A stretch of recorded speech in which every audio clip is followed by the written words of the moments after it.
Hello everyone, welcome to my channel. आज मैं class 9 के लिए मेंस्ट्रुएशन का वीडियो लेकर आया। इसमें आप देखेंगे त्रिभुज और चतुर्भुज का क्षेत्रफल और परिसीमा से संबंधित सवाल हल करें। 15.3 इसका 8 नंबर सवाल सबसे पहले देखेंगे।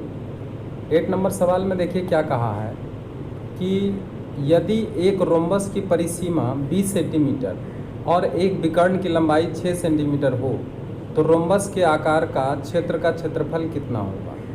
ठीक है, मालूम होना चाहिए कि रोम्बस जो होता है वो एक वर्ग ही होता है, परंतु इसका कोई भी कोण समकोण नहीं होता।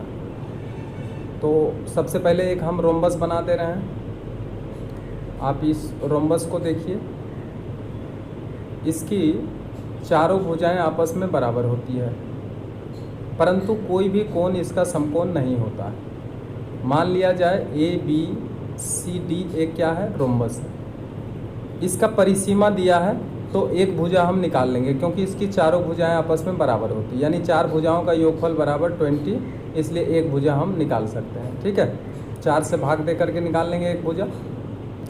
तो एक भुजा जब निकाल लेंगे और एक विकर्ण की लंबाई दे दी गई है, मान लिया जाए कि ये बी डी विकर्ण है, इसका लंबाई दिया है, लेकिन दूसरा विकर्ण का लंबाई मालूम नहीं है। दूसरा विकर्ण अगर पता हो जाए तो इसका एरिया आसानी से निकाला जा सकता है। ठीक है, तो मान लिया जाए कि बी डी विकर्ण को ए सी विकर्ण ओ बिंदु पर काट दिया। ठीक, और बी डी विकर्ण का लंबाई अगर 6 सेंटीमीटर है तो जब एक दूसरे को लंबवत समद्विभाजित करता है, रोम्बस का विकर्ण एक दूसरे को लंबवत समद्विभाजित करता है, तो ये दोनों बराबर बराबर भाग में बट जाएगा। तो समझ लीजिए 6 सेंटीमीटर है तो यहाँ पे आ जाएगा 3 सेंटीमीटर और ये भी आ जाएगा 3 सेंटीमीटर। ठीक है, अब रहा कि इसका ए डी भुजा कितना होगा। अगर हम त्रिभुज ए ओ डी में जाएंगे, समकोण त्रिभुज ए ओ डी में जाएंगे, ऐसा इसलिए जाते हैं क्योंकि हमको दूसरा विकर्ण की आवश्यकता है। अगर दूसरा विकर्ण होगा तभी इसका एरिया निकाल सकते हैं। ठीक है, तो इसलिए दूसरा विकर्ण निकालने के लिए हमको समकोण त्रिभुज ए ओ डी में जाना ही पड़ेगा, जिसका कि बेस 3 सेंटीमीटर हमें मिल गया है। ठीक है, दूसरा विकर्ण हमको निकालना है। दूसरा विकर्ण निकालने के लिए हमें ए ओ की आवश्यकता होगी, क्योंकि ए ओ अगर निकल जाता है तो ए ओ का लंबाई जितना होगा उतना ही ओ सी का लंबाई होगा, इसलिए 2 से मल्टीप्लाई करके हम ए सी का लंबाई भी निकाल लेंगे। तो सबसे पहले दिया क्या गया है वो देखेंगे। दिया गया है कि rhombus A B C D में एक विकर्ण दिया है। एक विकर्ण यहाँ पे हम लिख सकते हैं बी डी बराबर 6 सेंटीमीटर। ठीक है, ए सी विकर्ण बी डी विकर्ण को क्या करता है, बी डी विकर्ण को ए सी विकर्ण बी डी विकर्ण को ओ बिंदु पर समद्विभाजित करता है। ओ बिंदु पर समद्विभाजित करता है, समद्विभाजित करता है समकोण पर। ठीक है, करता है। ठीक है, AC का लंबाई हमें मालूम नहीं है, AC बराबर वाट, जो कि दूसरा विकर्ण है। ठीक, अब चित्र के हिसाब से अगर हम लोग देखें, ठीक है, चित्र के हिसाब से हम लोग देखें तो यहाँ पर rhombus according to question rhombus का परिसीमा दे दिया है। तो इस परिसीमा के हिसाब से हम क्या निकालेंगे, इसका एक भुजा निकालेंगे।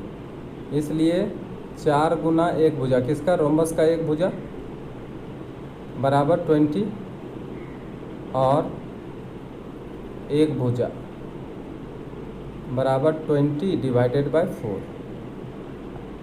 इसको हम काट लेते हैं।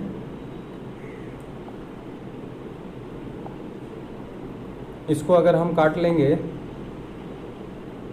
तो आएगा 5 बराबर 5 सेंटीमीटर। तो अब देखिए ये जो रोम्बस है, इस रोम्बस का एक भुजा निकल गया है, ABCD, एक भुजा यानी ये 5 सेंटीमीटर निकल गया, तो ये भी 5 होगा, ये भी 5 होगा, ये 5 होगा, उसको लिखने का आवश्यकता नहीं है। दूसरा विकर्ण AC है, ये हो गया 3 सेंटीमीटर, ये भी 3 सेंटीमीटर हो गया। अब यहाँ पे हम AO निकालना चाहते हैं, तो समकोण त्रिभुज ये है, चित्र के हिसाब से समकोण त्रिभुज AOD में जाएंगे हम, ठीक है। तो चित्रानुसार ये चित्र आपको बार बार नहीं बनाना है, एक बार वहाँ पे बना हुआ है। हम यहाँ पर क्या है कि सुविधा के लिए हम बगल में चित्र बनाए हैं, लेकिन आपको एक ही बार बनाना है। चूँकि आप कॉपी में बनाएंगे तो बार बार चित्र ये बनाने की आवश्यकता नहीं है। ये हम अपने आपको सुविधा के लिए हम यहाँ पे दोबारा चित्र बना दिए हैं। आपको एक ही चित्र बनाना है ऊपर में, बस उसी को आप लिखते चले जाना है, वहाँ से डायरेक्ट आप यहाँ पे चित्रानुसार लिख देंगे, ठीक है। चित्रानुसार क्या है, समकोण त्रिभुज लेते हैं, समकोण त्रिभुज कौन सा लेंगे, AOD में लेंगे, AOD में। अब समकोण त्रिभुज AOD में ये कर्ण होगा, ये लंब होगा, ये आधार होगा, तो हम डायरेक्ट यहाँ पे लिखें कि AO का होल स्क्वायर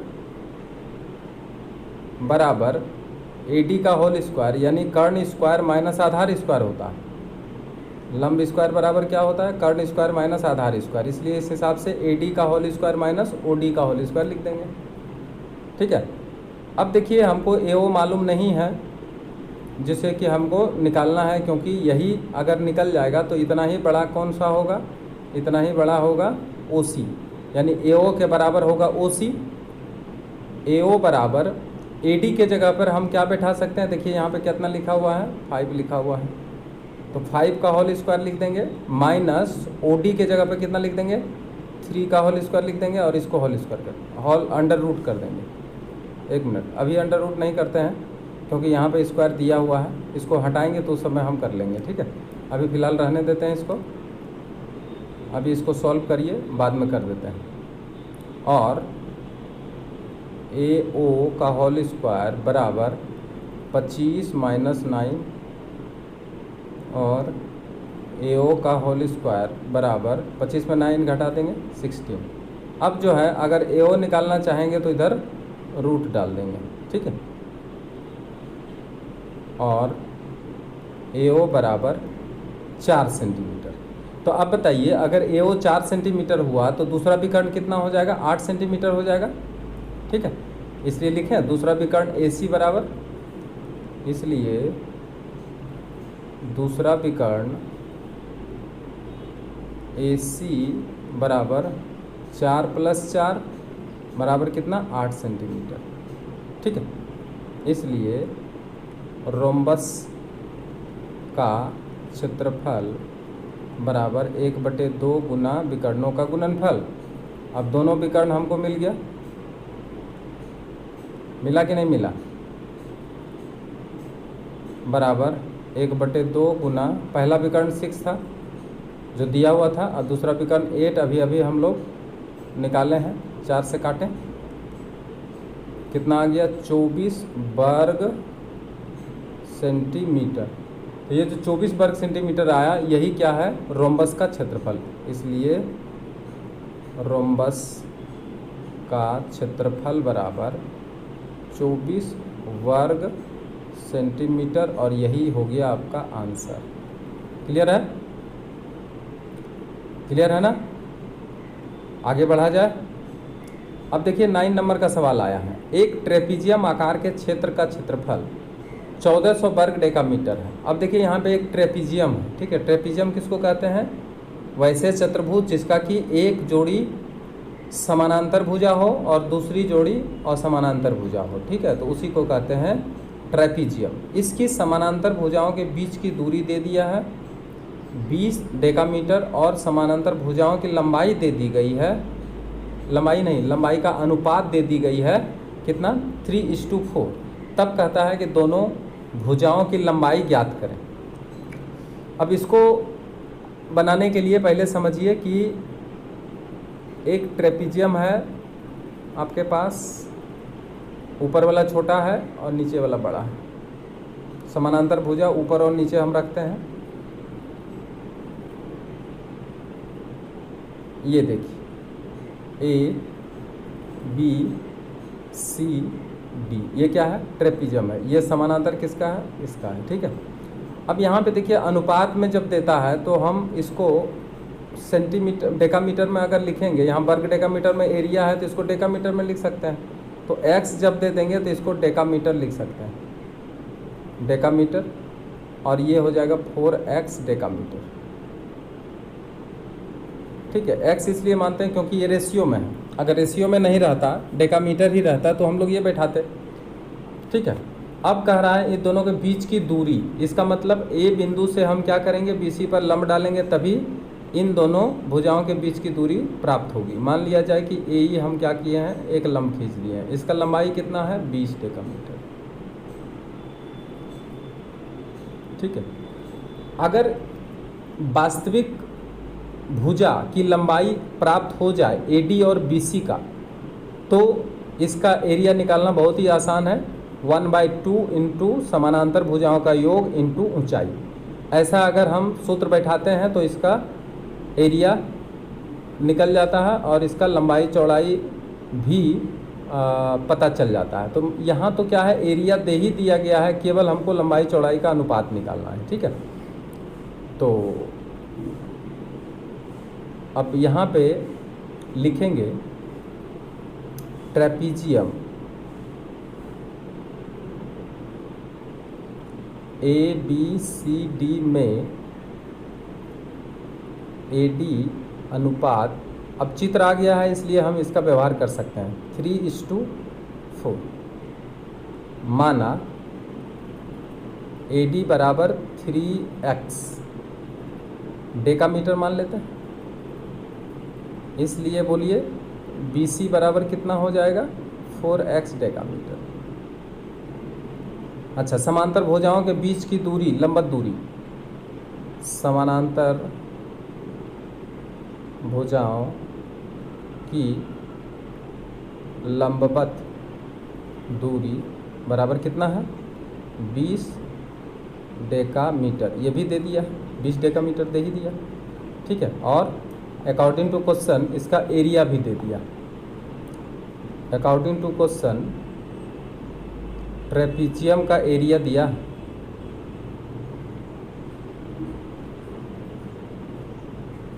कितना है? 1400 डेकामीटर। ठीक है। ध्यान से देखिए, घबराइए नहीं, आराम से देखते जाइए, सब बन जाएगा। ट्रेपीजियम का क्षेत्रफल का सूत्र यहाँ पे बैठाइए आराम से आप, 1/2 समानांतर भुजाओं का योग, यानी समांतर भुजा ADBC है तो यहाँ पे AD या प्लस BC लिख देंगे चित्र के हिसाब से, इंटू, अब यहाँ पे देखिए समानांतर भुजाओं के बीच की दूरी AE लिख सकते हैं। ये जो लंबवत दूरी है यही है, AE है। ठीक है। तो ये क्या है? ये AE है, AE। ठीक है। तो यहाँ पे AE लिख देंगे बराबर 1400, और 1/2, अब AD के जगह पर, यहाँ देखिए AD के जगह पर 3x, BC के जगह पे 4x। ठीक है। और इंटू AE के जगह पर 20 लिख देंगे बराबर 1400। इसको चाहें तो हम काट के हटा सकते हैं। 4 3 7 इंटू 10 इजकल टू 1400, और x इजकल टू 1400 और डिवाइडेड बाई x को छोड़ करके बाकी इधर आ जाएगा, 7 इंटू 10। अब यहाँ पे क्या करेंगे, इसको काट लेते हैं। सबसे पहले 0 0 काट लीजिए, फिर 7 से काट दीजिए। कितना आ गया? x बराबर 20। ठीक है। इसलिए पहला समानांतर भुजा क्या माने थे? समानांतर भुजा AB था, पहला समानांतर भुजा हमारा क्या था, ये देखिए AD था, AD ये वाला AD 3x माने है ना, AD बराबर 3x डेकामीटर में है, 3 × 20 60 डेकामीटर। कितना आ गया 60 डेकामीटर। यही तो पूछा आपको कि पहला समानांतर भुजा कितना होगा, दूसरा समानांतर भुजा कितना होगा, कितना है BC बराबर 4x है, 4 × x, x के जगह पे 20 इक्वल टू 80 डेकामीटर। तो आपका यही आंसर मिल गया। देखिए ये एक आंसर है, एक आंसर ये है, ठीक है, ये आंसर एक है आपका, एक आंसर ये है। क्लियर। तो इस तरीके से हम निकाल सकते हैं, ठीक है। अगर ये वीडियो आपको अच्छा लगा तो आप इसे अधिक से अधिक शेयर करिए और जो नए हैं वो सब्सक्राइब जरूर करिए। Thank you very much.